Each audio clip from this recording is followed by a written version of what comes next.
This evening, first up, police search a property linked to Opposition Leader Azruddin Mohamed, even as the businessman deals with the fallout of the MV Barima tragedy. 5 men have already been questioned in the long-dormant Fagundes murder case, and Mohamed says it is all a witch hunt.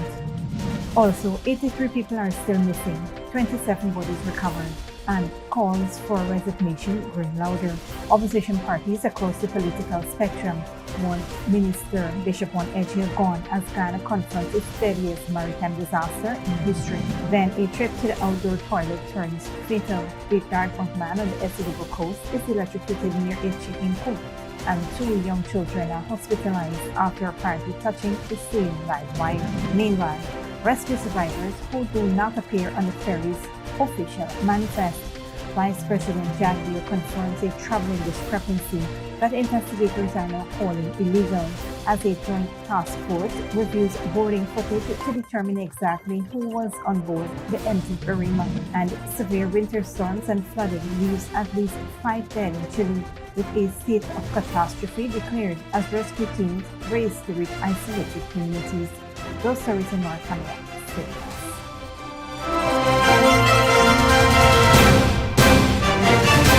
Welcome to this broadcast of Channel 2's Headline News Update for July 21st, 2026. I'm Bibi Bacchus. Thank you for joining us. We begin tonight with the latest developments from the investigation, the ongoing recovery operation, and a nation mourning one of the deadliest maritime disasters in Guyana's recent history.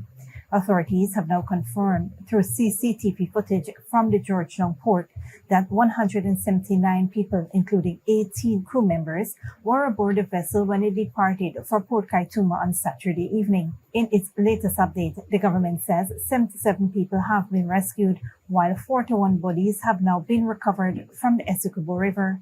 Search teams, led by the Ghana Defense Force Coast Guard and supported by emergency responders, volunteers, and residents, continue their painstaking efforts to locate those still unaccounted for.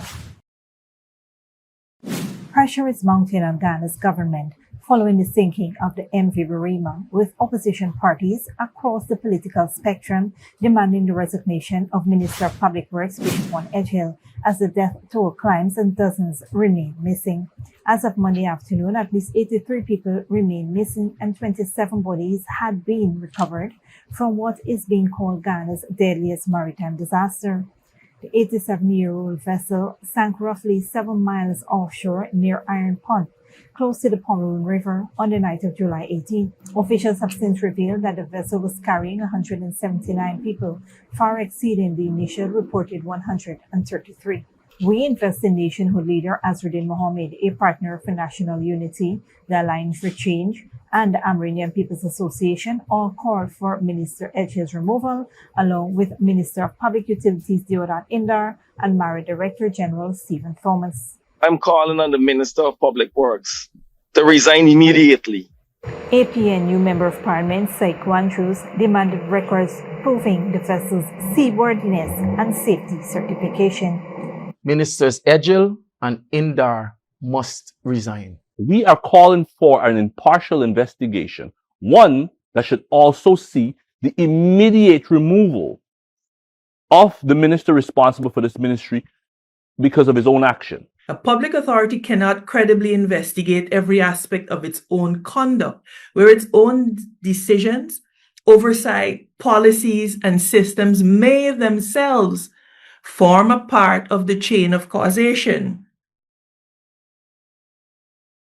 This is why I am today calling for the immediate resignation of Minister Juan Edghill. The AFC proposed a commission of inquiry under the Commission of Inquiry Act to be chaired by an independent expert with international maritime specialists. The APA highlighted long-standing safety complaints from indigenous communities who rely on the ferry route, questioning oversight failures that allowed an aging, reportedly overloaded vessel to operate. The government responded Monday by placing the MV Barima entire management team on leave pending investigation. At the press conference, Minister Edghill declined to answer questions about calls for resignations. Prime Minister Mark Phillips stepped in, noting that only President Jagdeo holds authority over ministerial appointments and dismissing the calls as noise.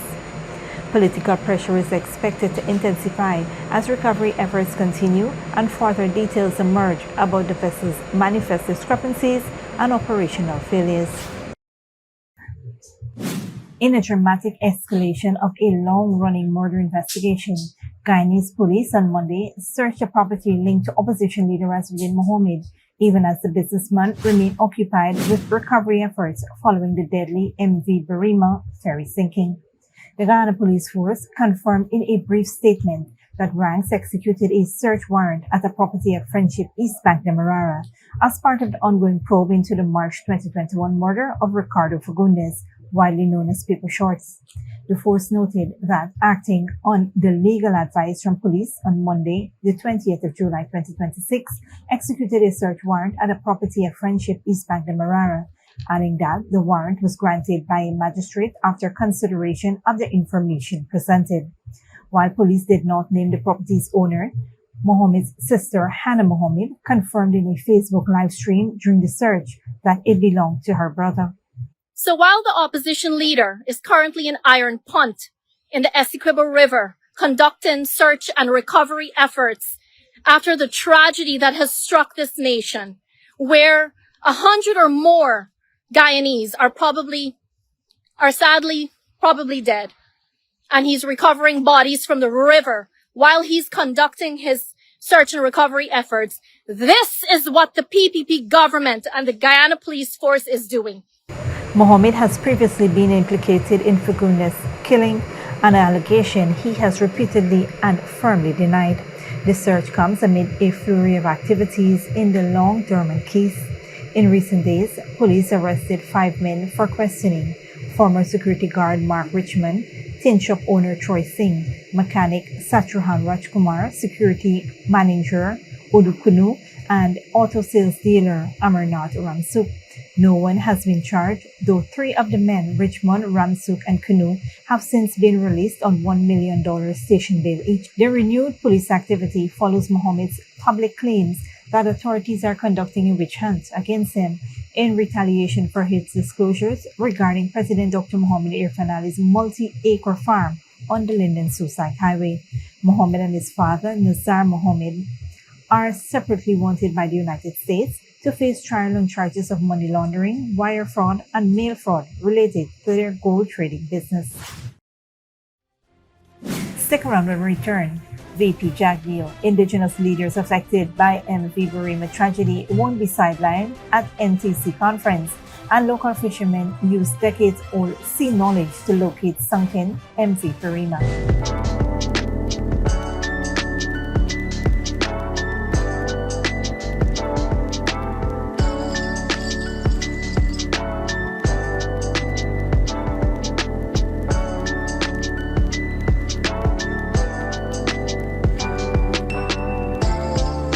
Good girl forget things. What's the problem, Granny? I want money for borrow for those surgery. I was dancing and I fall and fracture my hip. If you need some quick money, you should check Lender's Jewelry and Pawn Shop. Lender's Jewelry and Pawn Shop, Lot 238 South Road, Border, Georgetown. Get jewelry made to order in just 72 hours. We also accept vehicles. Lender's, best rates, longest payback period. Boys, I get through. Plus, I could dance again. Lender's Jewelry and Pawn Shop.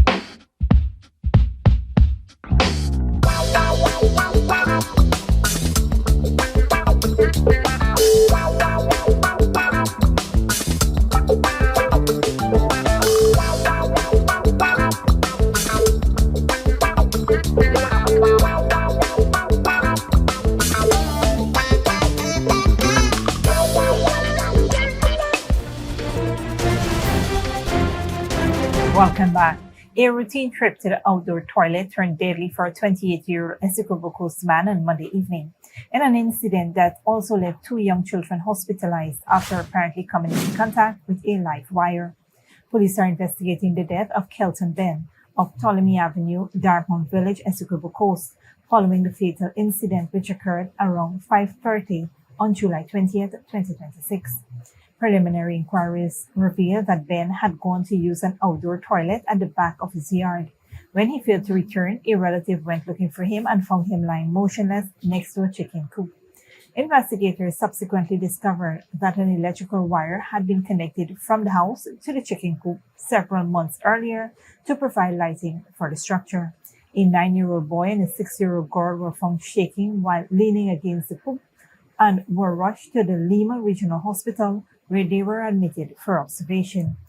Ben was also taken to the hospital, where he was examined and pronounced dead on arrival. His body remains at the Lima Regional Hospital mortuary, awaiting a post-mortem examination. The Guyana Power and Lighting Incorporated was contacted and disconnected the electrical wire. Investigations are ongoing. This tragedy underscores the serious dangers of improvised electrical wiring, particularly in outdoor and agricultural structures exposed to moisture and weather. Faulty or exposed wiring can be fatal, and children in particular are vulnerable to accidental contact with live current. Moving on, Vice President Dr. Jagdeo has assured Tushals from communities affected by the MV Barima tragedy that they will not be excluded from the National Tushals Council Conference deliberations, even though many have opted to return home amid ongoing rescue efforts. Speaking Monday at the Opposition Conference Center, Dr. Jagdeo announced that the conference official opening ceremony has been postponed to allow President Dr. Mohamed to continue engaging directly with affected communities. The government has also arranged for the affected Tushals to travel home as search and rescue operations continue. The Vice President said he met personally with Tushals from the impacted areas and promised separate consultations to address their concerns. On the rescue efforts itself, Dr. Jagdeo confirmed search and mobilization operations remain fully active, with hope still held for additional survivors. He also revealed a troubling discrepancy. Several rescued passengers do not appear in the vessel's official manifest, a finding officials have deemed illegal. A joint investigating task force comprising marine, police, and the Army has been convened and is actively reviewing boarding footage and interviewing crew and unlisted survivors to determine how they came to be aboard. A hotline has also been set up for relatives seeking information on individuals believed to have been aboard the ferry but who do not appear on either the manifest or the rescued passenger list. The government says its immediate priorities are the welfare of affected families and ensuring Region 1's indigenous leaders remain heard through the National Tushals Council. In other news, as sophisticated rescue vessels equipped with radar and sonar scoured the Atlantic for the missing MV Barima, it was two Essequibo brothers armed with nothing but a lifetime of reading the ocean who cracked the case. Veteran fisherman Harry Singh and his younger brother Dana Singh became the first civilians to reach survivors after the passenger and cargo vessel capsized late Saturday night. Roughly 24 hours later, the same instinct led them to the wreck's final resting place, turning the search into a recovery operation. My job is to find the boat and let the family know what happened, where the boat is.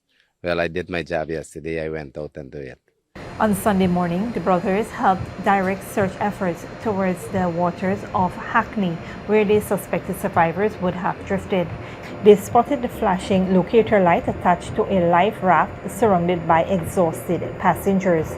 Their boat went on to rescue 11 survivors, including several children requiring urgent medical attention. It was Monday's mission, however, that proved decisive. While officials' search teams scanned a broad stretch of ocean, the brothers zeroed in on something nearly invisible, a faint oil slick on the water's surface. Harish told the newsroom that they searched from Hampton Court to better success, trusting his brother to captain the boat. As they drifted over one area, Harish noticed a small patch of oil and an overpowering smell. They soon spotted a yellow mooring line breaking the surface and hooked onto it. He said, "We knew it was the boat that was there." Moments later, bodies began racing to the surface, confirming their fears. The Guyana Coast Guard arrived shortly after to begin recovering victims, while the brothers remained on site until nightfall. The wreck was ultimately found offshore between Dartmouth and Better Success, not where many had initially believed it sank. Don't go away after the break. U.S. attacked Iran for 10th consecutive night, and India protests. Police fire tear gas as thousands demand PM Modi's resignation.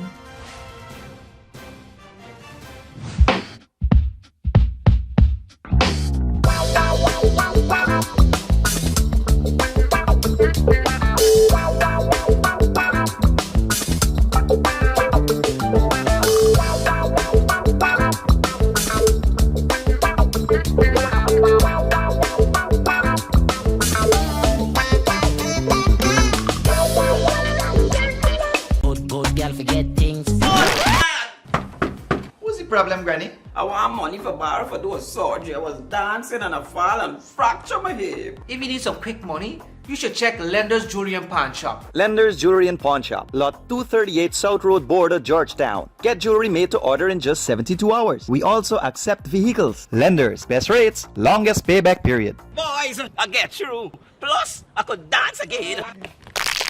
Lender's Jewelry and Pawn Shop.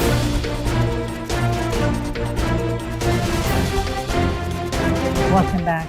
Now we take a look at what's happening in the region and around the world. Good evening. Tonight, Haiti pushes ahead with elections despite gang-controlled territories and a dire humanitarian crisis. Chile's winter storm killed 5.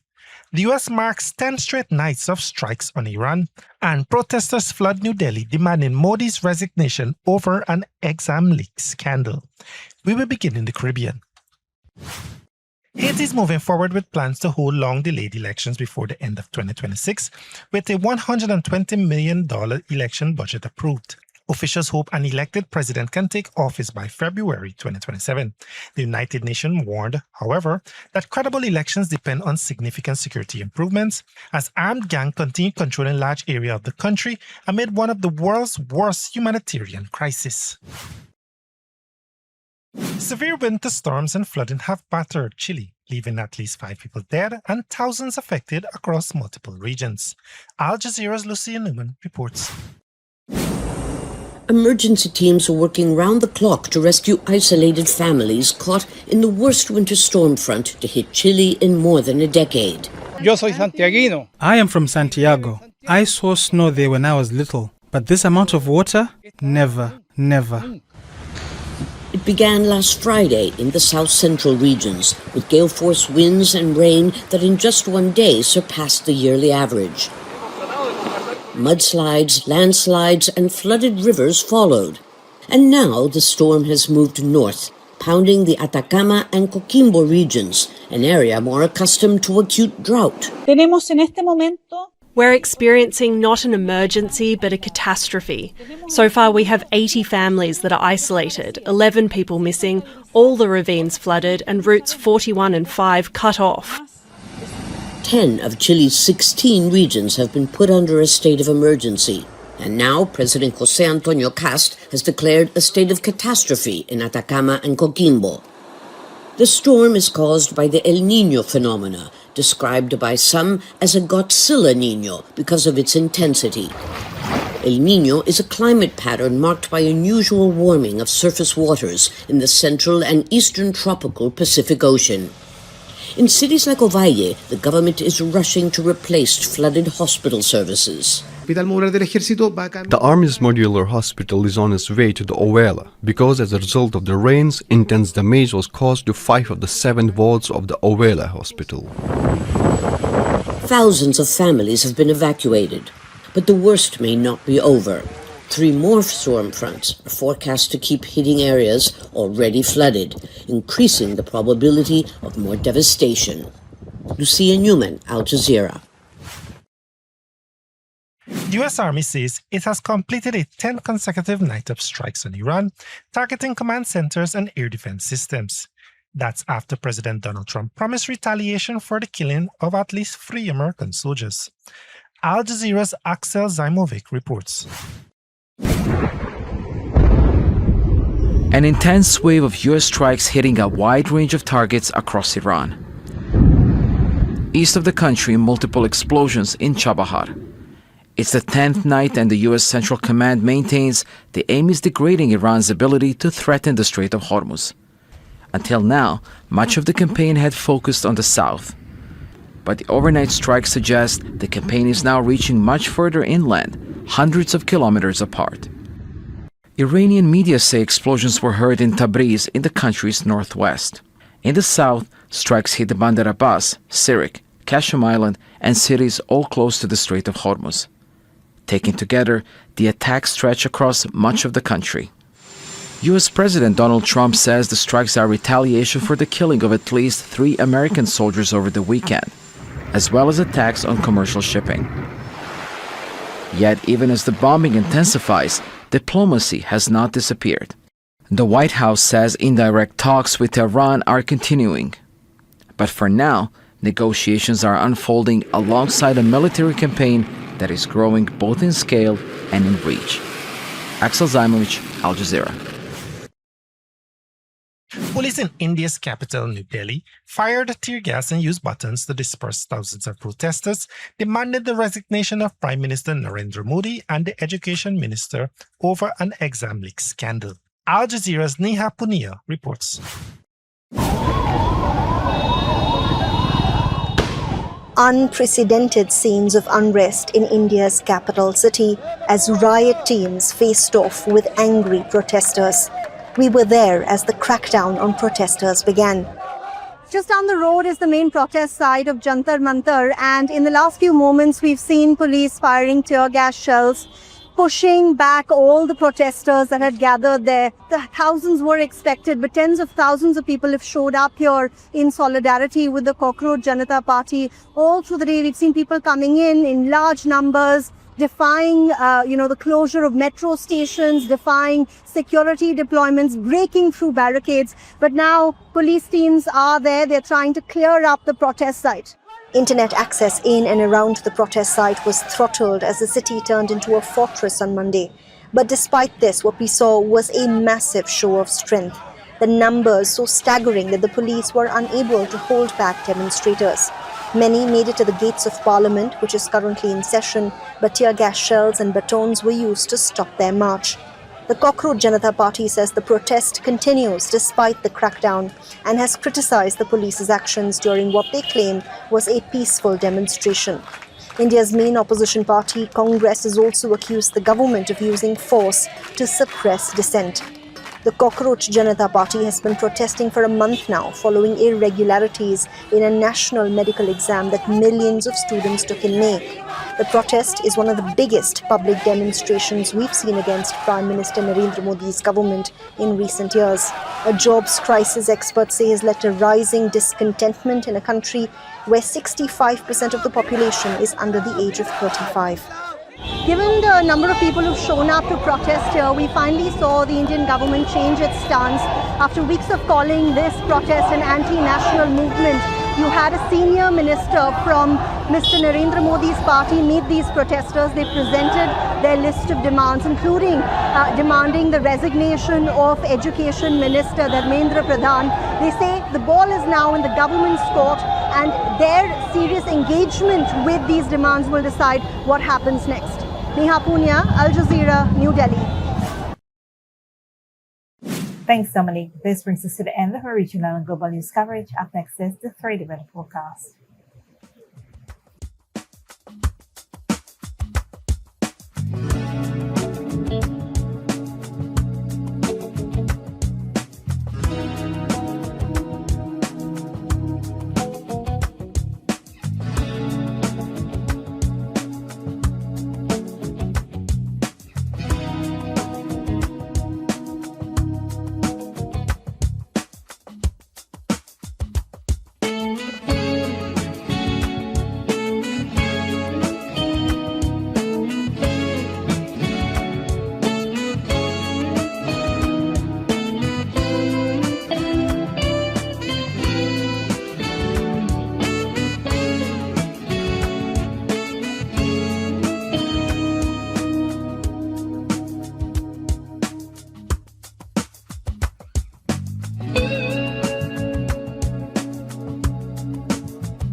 And that's the TV2 headline news for this Tuesday evening.